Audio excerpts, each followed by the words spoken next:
welcome to another episode of REDtalks.live. I'm part of this remote working series, and today I'd like to talk about working at home with kids.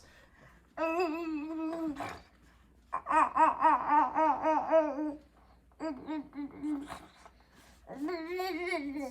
for those not familiar to working remotely, this is the kind of chaos that probably goes on at home when you're not there.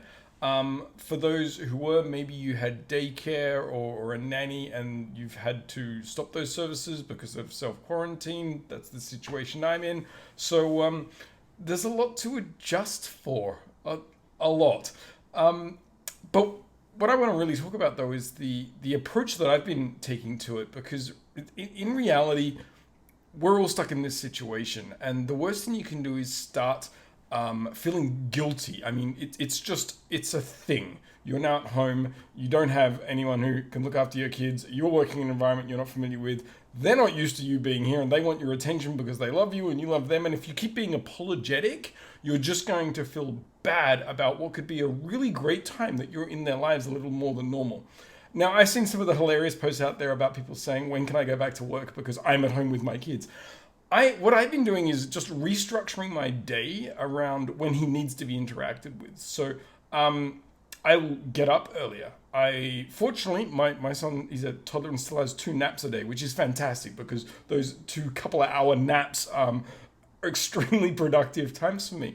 And there are other times where he'll happily entertain himself and I'll think, okay, I can sit down and I can get a bunch of things done right now. And 2 minutes into that, he decides, no, actually what he needs is a cuddle and he needs to sit on my lap. So instead of being all like, oh my God, what am I going to do? How am I going to make sure it looks like I'm being really productive? Don't even try that. You're going to ruin the fact that you're not going to be productive and you're going to feel bad about it. And you're going to ruin that time with your child and they're not going to feel good about it because they're going to sense that anxiety. The best thing you can do is reschedule whatever it was you were working on to another time. I've started doing a lot of my work, catching up on my work in the evenings. I don't mind working in the evening instead of watching television. Television, for the most part, doesn't make you smarter. It just makes you switch off. And the best way to feel energized and great about that time in the evening when you're working, because nobody just wants to work a longer day, is to make sure when your child needs you, that you switch off.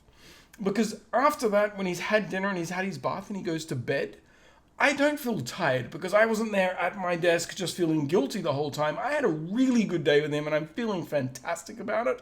And I don't mind getting another 3-4 hours in before I then go to bed. Because, you know what, I've made the most of the situation. I've had some really great bonding time with my son.